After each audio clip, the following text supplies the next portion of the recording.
Hi friends. The engine is in, hopefully for the last time. What? And that's why we want to highlight it, because no one's ever going to see it.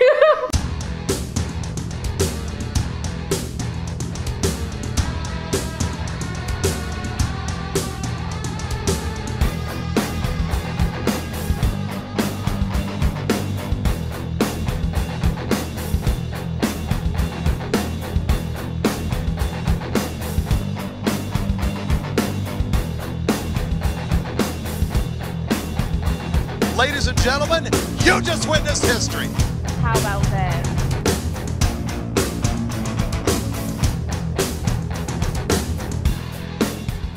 Issues though.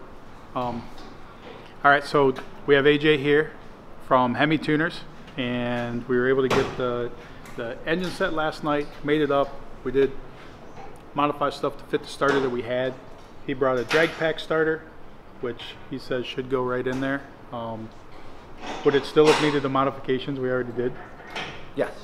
Okay, so our grinding still, I guess, is not for futile effort. So, but we really got to sort out, because we were able to put the flex plate, the spacer, and then trying to figure out with the converter to get all that stuff to mate up, because if you don't have space in between the two, then you push the thrust bearing. It doesn't matter how little horsepower you make. So it's always, there's got to be some slop in there. So how much slop?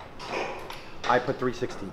So typically that's the number I shoot for on anything over 800 horsepower. So 3/16. What's your slop number, Bobby? Oh, he's got the headphones in. He's got headphones in, so he has got us tuned out. So, but he always throws a number out there too. So, but we're trying to sort that out. Requirements for fuel system, for wiring, for the different stuff that we got to tie in. Well, the AJ list, wiring, injector stuff. Hey, how you doing? Hey, same deals yesterday. I got ground for it, but I got to play around. Torque converter stuff, the pulley stuff, valve cover stuff, oil filter adapter. We had to take that part off, so we need that part to put the oil filter right on the bottom of the engine. Oil pan.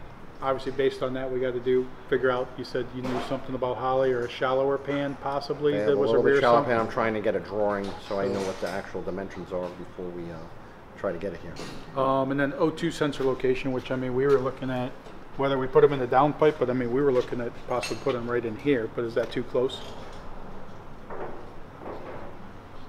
Turbo applications, we end up pretty close a lot of times. But I'd probably move them a little bit further down if you can, but you can put them in the downpipes if you yeah, want. do you have a certain amount of pipe that you need after the O2 sensor?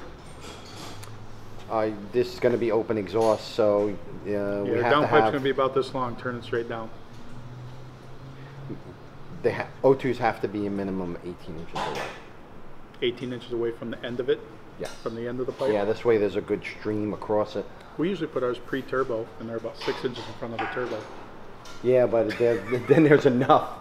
There's enough on the back side of the turbo. So, but okay, so. But those are the tweaks we're trying to figure out. So there you go. There's that.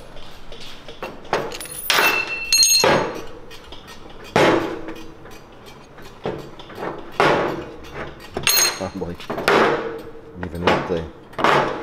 Even with the spacer, it's still not. Right. Cool. The other two, is it the same way on this? Why is one hole bigger, but yet the same size bolt? To give you a little flexibility, like on the drag pack with the other flex plate. If I don't put it in the car and have it all the way to this, inside, it won't grab the flywheel. They'll give you the death grind. So literally, it's just the bolt grip strength is all that slops for. Because Bob made a special bolt for the one somewhere, but he put an insert in it because it's like, well, the hole was too big, so. Yeah, no, they do that by design and give you a little bit of flexibility, and that's actually the actual factory starter from Chrysler. That's is casted that way for that reason, for the tolerances and the flex plates in production. Gotcha. It just gives you enough, because it's actually better On these starters with these pitches, it's actually better to be on the looser side of the backlash in the starter pinion than it is to be on the tight. Because if it's loose, it won't ever miss. But when it's tight, it just, especially with some of the more robust flex plates that we're using, like it'll just crash it and just grind. Gotcha. And then once it takes the tooth off, you know, every time you get up to the starting line, that's the tooth it'll be on. So, so the Bonafontaine flex plate that you're talking about, though, doesn't require that other hub?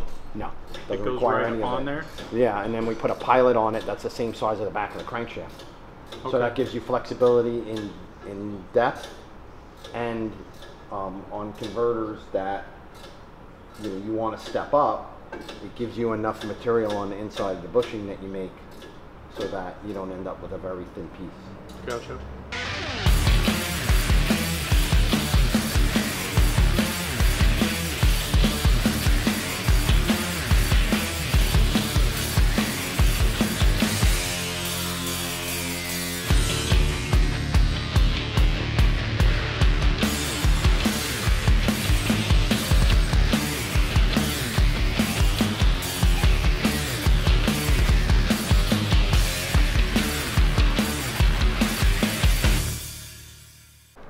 We return it through the regulator.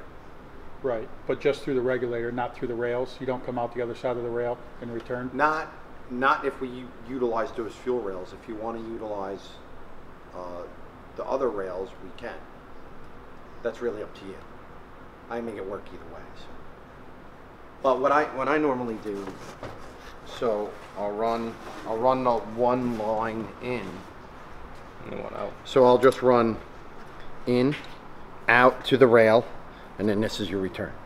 Right. Yeah, Well, that's how we that do it in car some is, stuff, but most stuff we try and run through the rail and then out. 100%. But for the power, in a pinch, and if you want to use these rails, that's it works. And then what do you But do? I mean, we could do a set of billet rails. Well, what do you do to convert from AN to, or They do make they an make adapter. an adapter for that? They make an adapter for that. It goes from 1/2 inch. I'm saying if you want rails, I can give you a set of rails. If you just want to plumb it normal. And then you could do, whatever you wanted with the crossover.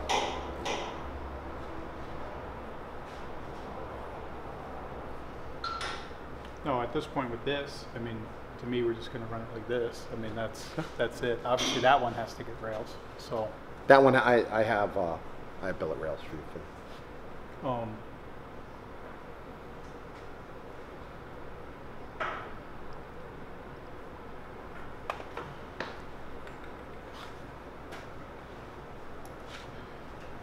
okay.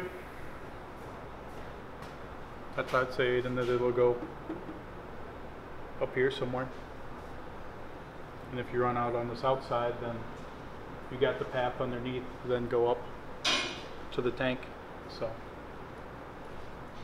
how much float does the converter have with the thin spacer? There's zero flow With the thin with the thin or the thick, neither one. Like literally, it goes dead into the back, and we had what, 1/4 inch between the block and the transmission that we couldn't get the two together. So zero flow. So is it hitting that? Because I mean, I'd have to see it in the transmission, but I would think that they didn't make this additional height. I mean, maybe it's Do you? in that. I know it won't go. Is your plan that you have to pull the engine out of that car again? Yeah. So if we want to pull, we can pull the engine out. We can put the engine and trans on a table, and I'll just work on it and get it set up. So this will be the wild card here. But to be honest with you, we can machine a bushing to go over this. because that's what they did here. They cut this back. You know, or if we had to, I mean, we could have a spacer, and just have spacer water jetted to pull the engine and trans away. But I've never had to run a plate unless this is some oddball height converter. Well, and that's the thing. They set it up for that 1/2-inch plate that they sent it with. So everything was set up for a 1/2-inch Yeah, they mid-plate. usually take that up in here. Gotcha. That's why that other spacer is like 2.5 times the thickness. Right. What I in my experience, what I found is this hits.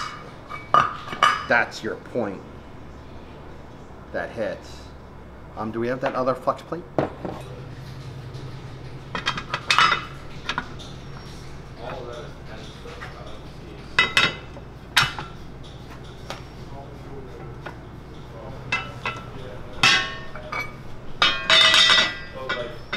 So it's hitting here. If you look at the flywheel, see? Okay. It doesn't make it down to. Well, but it also doesn't. It also doesn't, like, literally the trans and the engine will not mate up. But you have the adapter in there right now. So That adapter is going to be worse than this one. So what I typically find is this situation right here. Like, you have no float but you still have, you know, 1/4 of an inch to the flex plate itself. right. You know, I usually just truck this up and I turn this down. Gotcha.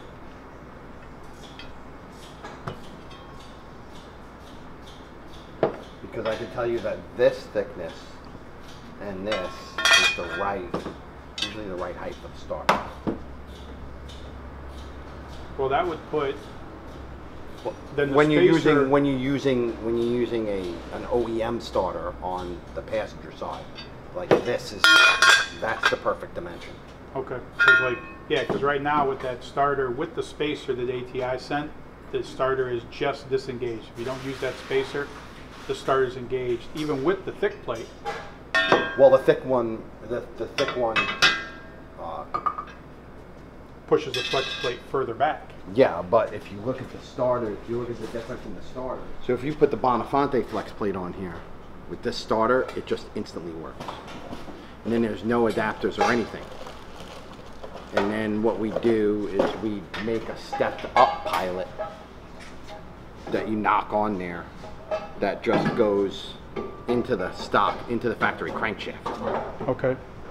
All right, guys. With 2.0 on the back burner, we're getting Aiden's car ready to go to the track this weekend. So we're going to leave AJ and EJ to get that engine out of the car, mate the transmission up, do all the spacing and everything. That way, when we get back next week, we can work on getting that drivetrain back into the car, hopefully for the final time. But hey, get over to the website and sicktomag.com.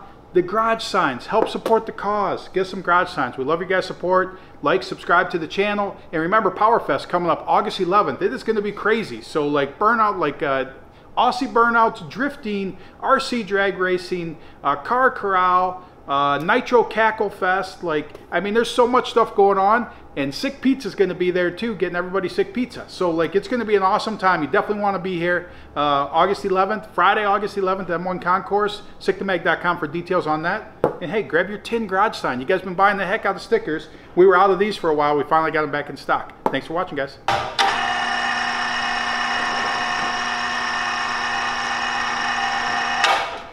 Hello, do you want it? I guess we need to figure out where we're going to put it first.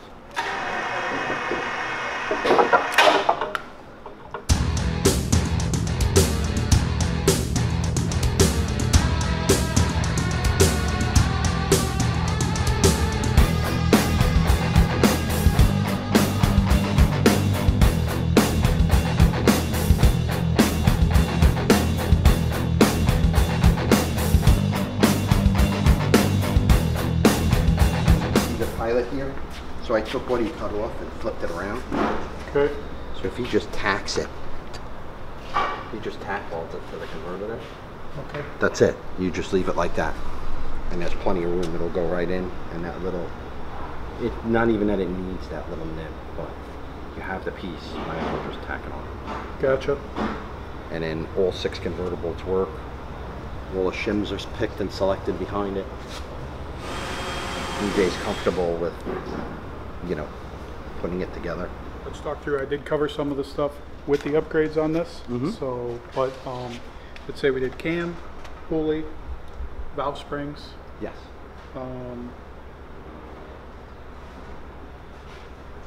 That's it. We'll go to different injectors. Yes. Now, is the on the injector something you want me to handle? You want me to just get in here?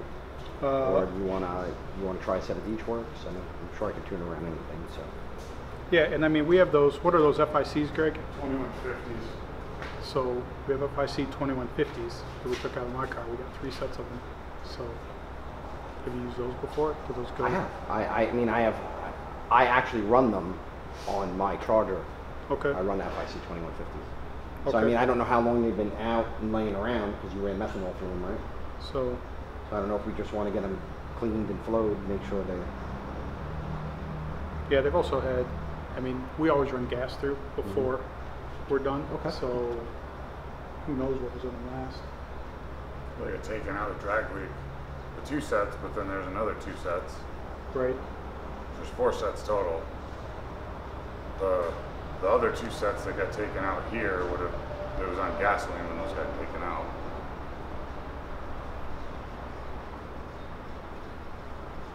But I mean, we can send them out. It doesn't matter. So I mean, I'll leave it up to you. If you're confident in them, that's fine. Like I have tune-ups for them. It's super easy. well, I'm not confident in 3 sets of them in 1 cylinder. That's why we don't have them in there anymore. Yeah. So. I'm cleaning up the front end of the chassis. Some of the paint was flaking a little bit. There's some like gunk under there. So I'm stripping it down and then just gonna lay some fresh paint before we put the motor in. And hopefully the next time we put it in, it'll stay in. So, very exciting. It's Wednesday. Bobby's gone till Monday. And then we have to get this running sometime shortly after that. So, but he got both headers done. He's got the mufflers on there. So we are exhaust legal. Got to fill in the other gaps, but working on hopefully the final time that we put the engine and transmission into the AFX.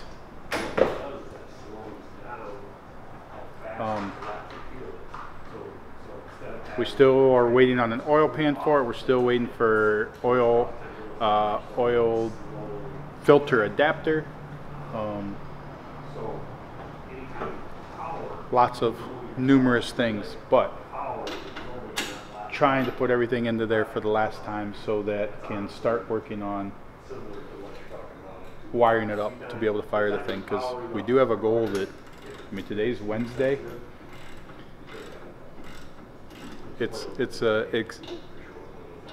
We'll call it a lofty goal, but the goal is to get this thing ready to start by this weekend.